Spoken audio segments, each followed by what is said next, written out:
आणि कृष्णा खोऱ्यात ज्या पद्धतीने भ्रष्टाचार झाला तो सगळा मग इतर महामंडळांमध्ये रिपीट झालेला आहे.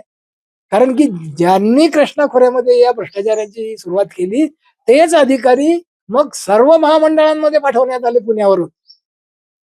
काही तापी मंडळात पाठवले, काही विदर्भमध्ये पाठवले, काही मराठवाड्यात पाठवले, काही कोकणमध्ये पाठवले आणि त्याच प्रकारच्या भानगडी करण्यात आलेल्या आहे. हे जर तुम्ही सगळं नीट तपासलं तर लक्षात येईल, की हे अधिकारी तेच सगळे होते. सगळे मिलीभगतच आहे. आणि चितळेंनी ज्या काही बाबी मांडल्या आहेत, त्याची जर त्यांच्या रेकमेंडेशन नुसार जर खरोखर एखादी हाय पॉवर कमिटी नेमून हे सगळं केलं असतं, तर हा सगळा भ्रष्टाचार बाहेर आला असता. पण चितळेही घाबरले. चितळेंनी कोणाचंही नाव घेण्याचं टाळलं. खरं म्हणजे त्यांनी जबाबदारी फिक्स करण्याची त्यांच्या त्या टर्म्स अँड कंडिशन मध्ये अट होती.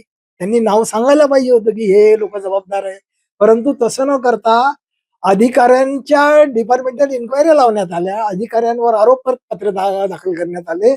परंतु जे मुख्य बॉस असतात, जे आका असतात, त्या आकांवर काही कारवाई झाली नाही.